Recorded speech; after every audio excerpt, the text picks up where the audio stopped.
Come along with us as we explore the broad world of preservation and the work being done to preserve, interpret, and save our past in a 21st century world.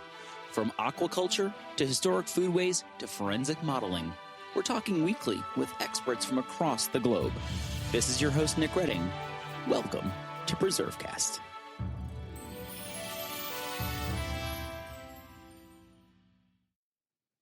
This is Nick Redding, and you're listening to PreserveCast. And today we're excited to have a return guest. We're speaking with Andrew Rowand, who, in addition to his day job of being the curator and site administrator at the Eric Sloane Museum, is also an accomplished shoemaker. And we're going to be talking about the recreation of historic shoes and the work that he puts into that as sort of an homage to a historic trade, and one that he continues to practice. But before we get there, as a reminder, we've already spoken with Andrew once before about the Eric Sloane Museum. For those who don't remember, who was Eric Sloane and where exactly do you work, Andrew? Yeah, that's a great question. Eric Sloane was an American author and artist, and he is really well known for cataloging and writing about and preserving early American trades and crafts, not only through his writings, but also his illustrations. And in the 1960s, he helped found a museum in Northwest Connecticut in a little town called Kent. And it has an astounding collection of early American tools, and is really a gathering place for people interested in early trades and crafts. So I feel very fortunate to have been there the last 4 years. And he did beautiful paintings, beautiful sketches, also somewhat cantankerous, and is a fascinating character. And I had the chance to visit the museum this past summer. It's beautiful, and definitely commend everyone to go do that. And what a perfect place for somebody who also loves early trade and craft. I'm sure Eric, well, I'm not so sure. You can't say which way Eric would have fallen on anything, but I imagine he would have been pleased to know that you actually could work with your hands. That was a big thing for him. So, we're going to dive into this. I feel like it might have been when we were up there last time, that you mentioned, oh yeah, I'm finishing up, or you were coming to an event that we were hosting, finishing up some, collection of like 12 historic shoes or something like that. And I've got to get them out tonight. And I'm like, wait, you also just as like a side gig are making shoes? And you're like, yeah. So how does someone might wonder when hearing that, how does someone get into historic shoemaking? Because your background, tell people where you grew up, you went to school, you didn't go to cobbling or cordwaining school to get your degree. You went to Shepherd, and so talk to us about your background and then how you get into this. Yeah, it's an interesting, just twists and turns, really. I grew up in North Central West Virginia, and in a little town called Grafton. I had no connection to shoemaking at all. I come from a family of tradespeople and craftspeople, so that idea of working with your hands and creating art that way was always really inspiring. And when I moved to the Eastern Panhandle of West Virginia to attend Shepherd, I had really started to dive into historic tailoring as part of growing up and volunteering at museums and working in museums and getting interested in historic costuming. And then I really just fell in love with the idea of learning how to make shoes, or I became really interested in it because when you first look at a shoe, it's kind of like looking at a house or a structure.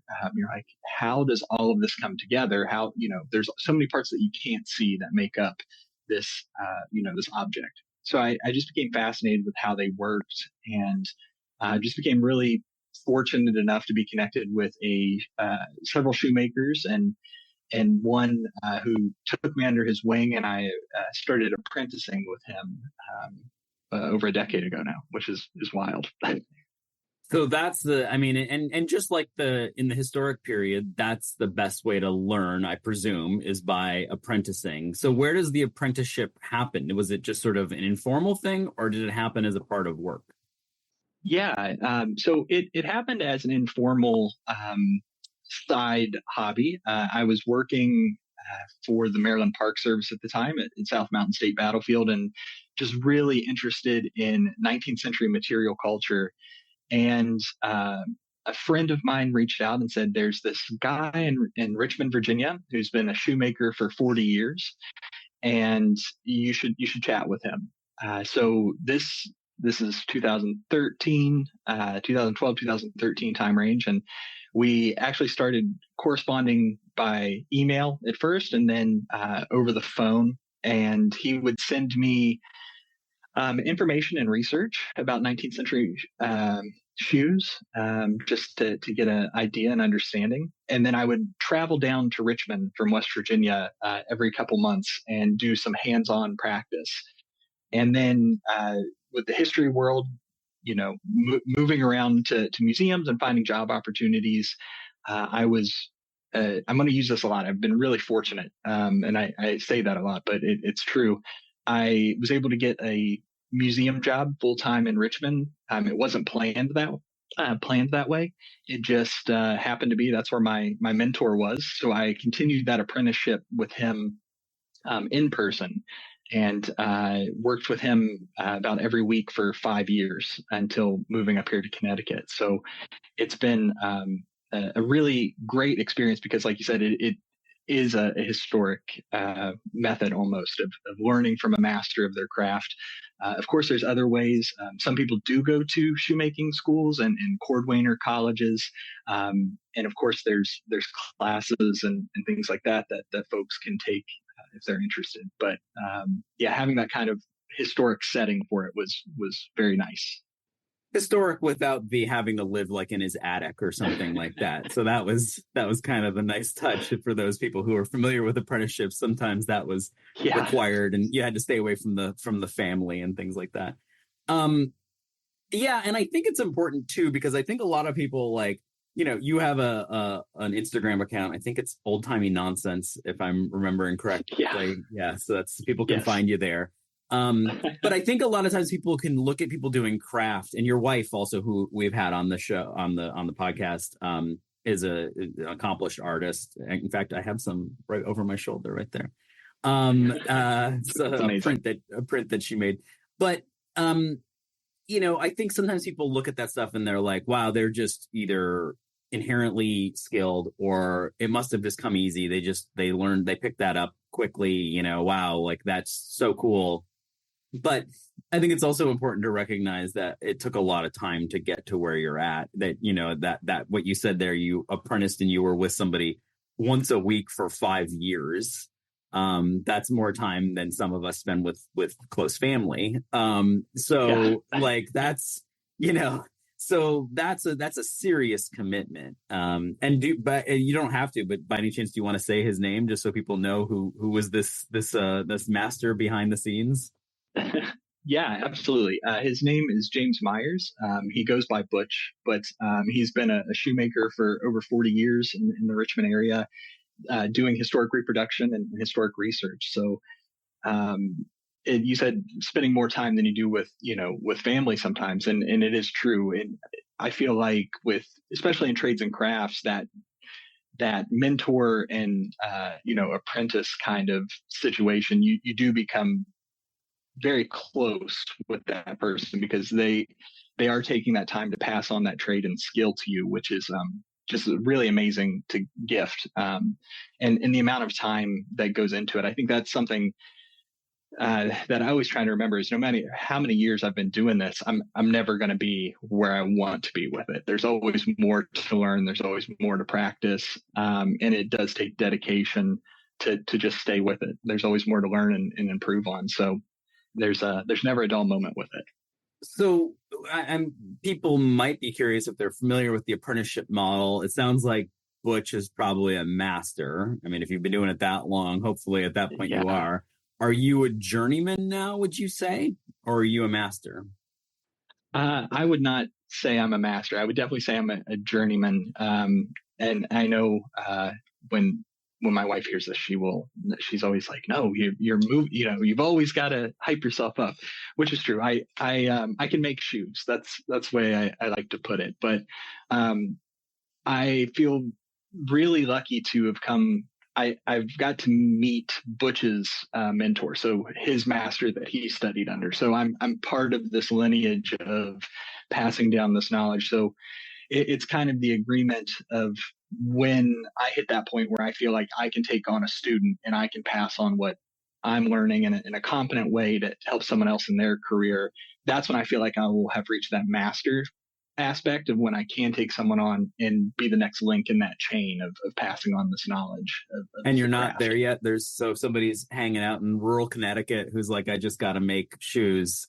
I mean, you could, right? You must have some knowledge to impart. Oh yeah. And, and again, it's kind of that over humbling West Virginia background. But I would love to start teaching. Right now I'm well past making 100 pairs of shoes at this point. I think last year I did, 38 pairs of shoes. So it's, definitely making them and working towards that point. So that's kind of, I feel like I'm in that phase of my, experience with the craft and the trade that I can really start looking at that, diving into more in-depth research of how some of these practices were done, and kind of reaching out more than just in my own shop. So for somebody listening who's like, maybe they've seen a Civil War reenactment or they're aware that such a thing exists, but aren't terribly familiar with a historic shoe or why they're any different than a modern shoe. I mean, obviously, talking about construction of a shoe, it would be better in a visual medium than an audio. I mean, so we're not going to go step by step through explaining all these different pieces because people listening aren't going to care about the vamp and all these different things. Like, it's not going to make any sense when we're just talking about it. It's one of those tactile things. But talk to us just about the process of making one, just sort of broadly defined, and why it's important to get it right, and kind of maybe what you bring to the table versus what something that came from overseas would be. What's the difference? What's the, because when we'll talk about it, but it demands a high price too. These are not cheap shoes. Yeah, those are all great questions. So my work, I work primarily from the 17th century to the late 19th century as far as how shoes are made, with a primary focus in the 19th century. So I'll kind of stick there, I guess. But the shoes are primarily made of leather, or they are all made of leather. So within this, you have a leather sole that's making contact with the ground. And then you have leather pieces that cover your foot, which are called the vamp and quarter. So back near the heel and what's covering your toe. And all of that is bound to a leather piece inside called an insole. And there's a couple different ways that this can be attached. It can be done through a welted method. Boots are still being made welted today. It's a thin strip of leather that attaches the top that covers your toes to the sole, which is covering that bottom of your foot, and a line of stitching that goes around there. And that was primarily the method until the 19th century. Shoes had to be stitched to be closed. And then starting the 19th century, you start to see work of wooden pegs being used to hold that sole to the shoe itself. So almost like a wooden nail that's driven in to attach the sole to the rest of the shoe. And that's something that is still carried over today in Western boot making traditions, cowboy boot making. But as far as why it kind of matters for historic reproduction, as far as living history programs and material culture, of course, we want visitors or patrons to see as clear of detail as we can possibly do what the material culture of the past looks like. And part of that is getting each detail correct in the making. So as part of that, I use leathers that are of historic weights and tannages, mostly vegetable tanned leathers, like historic examples that have also been stuffed with wax and oils to make them more supple and water resistant. all the way down to the tools that I'm using, which I would say about 95% of my tools are historic tools that are being used today just the same way they were designed to be used 150, 175 years ago. And where do you, I'll stop you there for a second, where people might be curious, where do you get the historic vegetable tan leathers? Is that more challenging? Are there options? Is it becoming difficult to source that? Where do you find that stuff?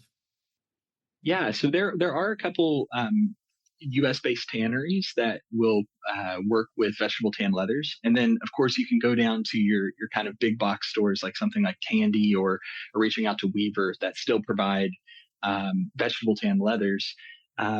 It is getting a little bit difficult to source what's during the period would be called wax calf or wax kips. These are simply leathers that have been permeated with oils and waxes to make them water resistant and supple. So it's a little bit of a challenge to do that because there's not a high demand for that kind of leather today. So using historic documents and examples, much like you would look up for home restoration, historic paint recipes. In the 18th and 19th century, there are written examples of how these practices will be done, and recreating that in-house to try to recreate that. So I'll start with a piece of vegetable tan leather, which is just leather that has been tanned for preservation and is that natural kind of brown tannish color. And then we'll start with coloring it with various coloring options. Usually natural or black are very common colors. And then infusing it with oils and waxes, just layer after layer until it gets to the consistency that I want. Now, for somebody who... Sorry, I don't know if that actually answered the question. No, it does. It does. I think it's helpful. So for somebody, like, who is the average customer? Is it an institution? Are they individuals? And let's say it is an individual, do they get measured, or do they just tell you, here's what my shoe size is? How do you actually take it from order to completion? So I've taken orders for institutions, for individuals. Primarily, it is individual orders. And I work making each pair bespoke to the customer's measurements. So it is not an off-the-rack size like we would expect today to just go into a store. And I think that's something that we're also common, or it's so common for us to think about just going into a shoe store and getting a size 9 or a size 10. But historically, those sizes that we use today are not the same standards that would have been used in the past. So what I try to do is physically measure the customer or client in person if I can. And that has obviously become challenging over the past few years, and something that as my clientele is growing, it's harder to get out to someplace like California to measure someone's feet from Connecticut. So I have a series of measurement charts that I send out. And what folks will do will take these measurements step by step. So what I get back from them are tracings and specific measurements of their foot that I then take. Building a shoe, there's a wooden form that you're nailing all of the leather to and sewing all the leather to. That's called a last. And for the listener, it's just a wooden form in the shape of a foot or of that shoe. So it will ultimately take that form, the finished product. And what I'll do is I will add or take away places on that last to match the customer's measurements. So if they have wider feet, I'll add on to the last. If there's something more narrow, I will work on a smaller pattern. So everything is custom made. And it seems to me like the last and the pattern are pretty critical here, because, I mean, the idea of putting a shoe together is, whether it's a historic shoe or it's a modern shoe, depending on the tools you use and the methods, but it's going to take the form and shape of the last that is used. So if you want it to look like a mid-18th century shoe, that's going to be a different last than a modern one. Are you using all historic I can't imagine that you're using an 18th century last, like an original last, but maybe you are. And what if you need, like, what about like, people didn't have gargantuan feet in the 19th century. So like a really big last, do you have to make your own? Do you carve them? Does it then sort of involve the wood skills? Like, how does that all play out? Yeah, so I guess I'll start in the beginning. The last is critical. It is everything to how the final shoe is going to look, but also the height of the heel. I know the listener can't see, but I have a wooden last that is made off of a historic example. So this is a copy made off of a surviving 18th century style last. It is made of maple, very hard wood, and the toe shape is very pointed, almost like a modern, what we consider a roper toe today on a boot. And a shoemaker historically would not have been the one turning these lasts or carving these lasts. In some cases they would, but when you're operating a business, typically you're going to be reaching out to someone who does have those wood skills that you might not. Hmm. I think we all like to think of the past as these tradespeople being Jack and Jills of all trades. They can do everything, but when it comes down to it, time is money. So if someone else has those better wood skills than you do, you're going to reach out to them. And as a shoemaker, more than likely you'd reach out to someone who could carve a last for you, the shape of the foot, and then that would just be part of your shop inventory that you would build your shoes off of. And as time goes on, we move from this kind of pointed toe to kind of a rounder toe to a square toe, back to a pointed toe. So depending on what time period of shoe I'm recreating, we're looking at different profiles of that last. So how high the heel is going to be, how pointed the toe is going to be, how high it rises on the ankle. And it's also looking at if I need a size 9, roughly a size 9 shoe in modern standards, I need a last that's roughly size 9. And then when you look at more bespoke work, like real, high-end shoemaking for dress shoes and Oxfords today, a lot of those firms and artisans are going to be looking at getting lasts made custom to that person's foot. So when you reorder for them, they have a last that is just your measurements. And I'm not there yet, but that's about as bespoke as it gets. I mean, absolutely. The only thing more that they could do is wear the shoe for you at that point. Absolutely. So how many, I'm just out of curiosity, how many lasts do you own now? So I'm really fortunate that I'm in a business with my mentor and working with some of his lasts, some of my own lasts. So in the kind of collective library, we have, I would say, close to 200 now of different sizes and styles. And who makes those for you? Is there a last maker that you work with? Yeah, so there's a variety of places. There are, if we need wooden last, we'll go to folks that either specialize in making wooden lasts, if they're, which are getting few and far between. But a lot of these are turned on lathes today, like grading lathes. You can also reach out to more modern firms that are still making lasts for modern shoe production. And those are going to, instead of being made in wood, you can request that, but a lot of the places are using the self-healing plastics for their lasts. So when we can, we like to stay in the wooden forms, not only because of the historical aspect of it, but if we're going out and doing a program or teaching a class, you would want it to be in wood rather than in the plastics, but they serve the same purpose. So there's still places making them. Are those modern firms 3D printing them?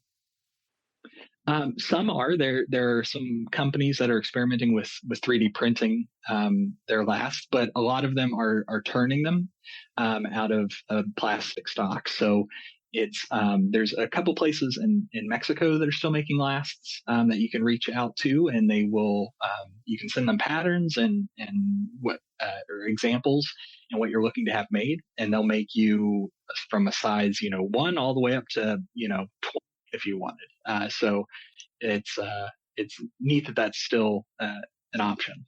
And I ask about the cost here because then maybe we'll get towards what someone could expect to pay for a handmade shoe. But like, what is the cost of a last? I mean, that doesn't sound cheap to the whole process here. Maybe I'm wrong. It all depends on the material, who's making it, but typically you're looking at over $100 per form. Now, of course, you can find used ones in different styles. When it gets into more modern shoemaking terms, that's a little easier. But for your historic examples, per shoe, or per last, excuse me, you're looking at 100 to 150, maybe $200 per last. And it gets into the weeds because a lot of times you can't just have one made. You have to have a full run from size 1 to size 13 or whatever made. So it is quite an investment that goes into it. So, but it sounds like you're at a point with your tools and with your lasts that you probably have most of the time what you need. Like you're not going out and searching out lasts to make a set of, Revolutionary War era shoes. I'm guessing. Yeah. So I'm always looking to expand. So I, have some feelers out now about getting some other styles made to incorporate different aspects of various shoe construction. But kind of that idea of reusing and repurposing. I think we've all been to an antique store and have seen, a wooden shoe form in there that someone has either tried to make into a lamp or it's a book stand or something. So a lot of times I will save those if they're usable. And if I need to alter them to use them, I can do that. So I do work off of historic examples. If that piece is sound enough that it's not going to harm it by using it. So for people listening, how long does it take to make a pair? I guess you could tell us the historic time period and then current, with real life and everything getting in the way. And then if you're comfortable sharing it, like what is the average cost? If somebody says, I really want a pair of super cool, bespoke mid-19th century shoes just to wear around, which I'm sure that happens. Then talk to us about that. So timing, what in the historic period and the modern period, and then costs.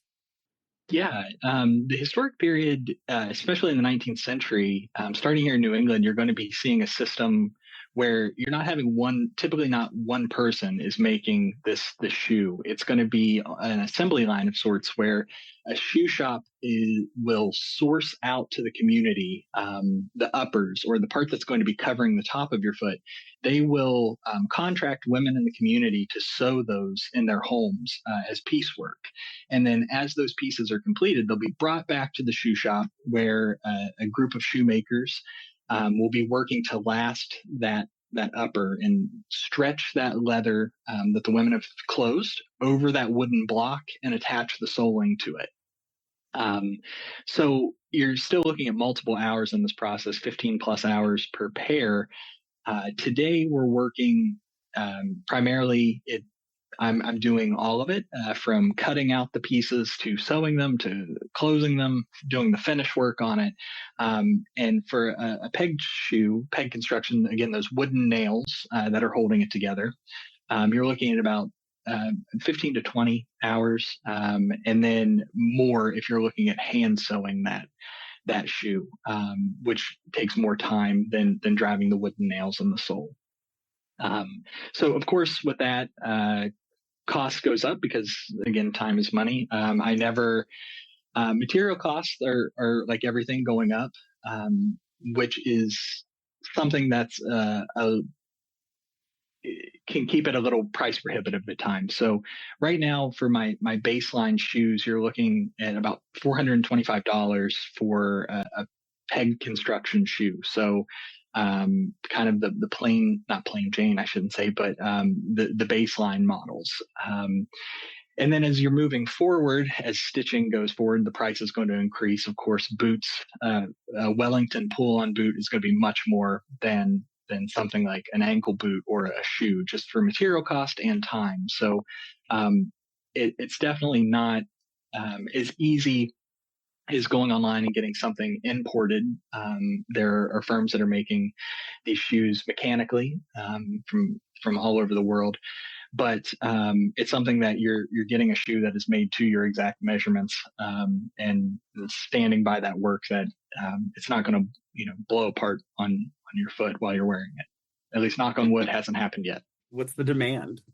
You said you made 30 some odd shoes last year. Is that a lot? Is that too much? Is that just where you can barely keep up? Or are you going to be, bringing in someone from the community to tie things together? Does your wife get involved in this? Like how much is the, and I guess then sort of on as a follow on to that, like what's the timeline? Like if somebody were to order a shoe today, when would they get it? Yeah, so the demand is quite high. The historic, the living history community, institutions, they're all looking for kind of the most accurate pieces they can get. And I'm very fortunate to stay busy. I'm at the point where my books right now are filled all the way until November. I can take smaller pieces here and there, but I try to plan out. So we're recording this on Groundhog Day. So you said your books are filled through November. So that means you have your year planned out of shoemaking all the way through November. Yeah. I try to schedule in those larger projects that are going to be more time consuming that way. And then throughout the year, if there's a style that I'm, really interested in making or just too impatient to make, I will make those alongside of other ones that I'm making. So there's always multiple shoes in progress in the shop. So I stay very busy. Very fortunate for that. And sometimes I do have to step back and say, I do need to sleep at some time, and remember that it isn't it's not supposed to be a full-time job, but it's very rewarding. And I'm actually looking at becoming less of a Luddite and mechanizing a little bit, not necessarily to speed up the time or alter the process of the making, but to look at making more modern footwear, and kind of doing modern twists on historic styles. Yeah, I think there'd be a lot of interest in that, and being able to come out and see your shop and that kind of thing. Absolutely. Do you have a favorite style of shoe to make? I do. So I really like making ankle boots. They are one of the first things I ever made, and I always love going back to making those. And interestingly enough, I've found outside of the kind of living history reenacting community with that, still that historic preservation idea, a lot of timber framers, a lot of historic carpenters have reached out about getting footwear inspired by historic examples. So whether it be a Wellington boot, pull on 2-piece boot, or an ankle boot, I've actually been they're steadily rising in numbers. So thank you to timber framers out there that have a passion for fashion or something like that. I guess they're a well-dressed bunch. That's awesome. Well, before we go, in years past, we've asked people about their favorite historic place or site. We've already done that for quite some time, and we certainly are done it with you.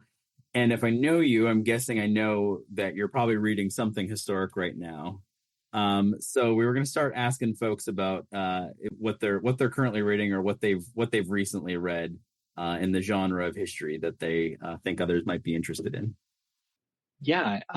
Right now, I have really fallen down a rabbit hole. I guess this isn't a really a historic writing one per se, but I've recently been collecting and cataloging concealed shoes that have been found in early New England homes here, and reading more into the tradition of concealing shoes inside of walls of houses, and looking at all of the places and styles that shows up. So I've been really passionate about that, because a lot of these shoes as houses are being remodeled, or if they're being deconstructed, there are these shoes that have just been encapsulated in the wall, since someone put them in there, and they give us a really great snapshot of what everyday people were wearing in those time periods, and how those shoes were constructed, rather than going to a museum, which oftentimes will have very high-end, very showy pieces of historic examples that not everyday people might have been wearing. So I've been working on that. for the last couple months, and it's just been a really rewarding process. So I'm looking forward to diving more into that and hopefully writing some things on some of these findings. Cool. Well, if for people who want to get in touch with you, or maybe they want to get on your, at this point, maybe your 2025 list for a pair of shoes, what's the best place to find you and engage with you? Yeah. So the best way, I'm still working on getting a good website up and running. Again, that Luddite mentality. I got to get up with the times here. But I try to keep my Instagram pretty up to date with what's happening. That's, you can just search my name, Andrew Rowand, or it's Old Timey Nonsense, all one word. Or I can share my contact information as well if there's show notes or something like that. Yeah, and people can contact us, and we can always connect the two of you and get you in line for a pair of ankle boots for your next timber framing opportunity. Well, this has been fun. It's always cool to have you back. Well, I'm sure we'll uncover something else about you in the future that you make. I know you do belts and all those sorts of things. So anything leather that you can do. We didn't get into that. It's belt's a little bit simpler than shoes, so we focused on the high value item there. But it's fun to talk with somebody who's keeping this alive, and also to point out that there's high demand for this sort of thing. That it's not really a dying. It might be in that there's fewer people doing it, but there's still a lot of interest and huge demand in it, and exciting to see people getting engaged. Always fun to have you on and chat with you about this and the work that you're doing up there in Connecticut. Well, thanks for having me. It's always a great time. Thanks for listening to PreserveCast. To dig deeper into this episode's story, head over to preservecast.org for show notes and our collection of previous episodes. Don't forget to engage with this podcast by subscribing, commenting, and leaving a review. Follow along on Instagram, Twitter, and Facebook at PreserveCast for even more. PreserveCast is currently recorded in Walkersville, Maryland, and sponsored by the 1772 Foundation, and powered by Preservation Maryland. Thanks for listening, and keep on preserving.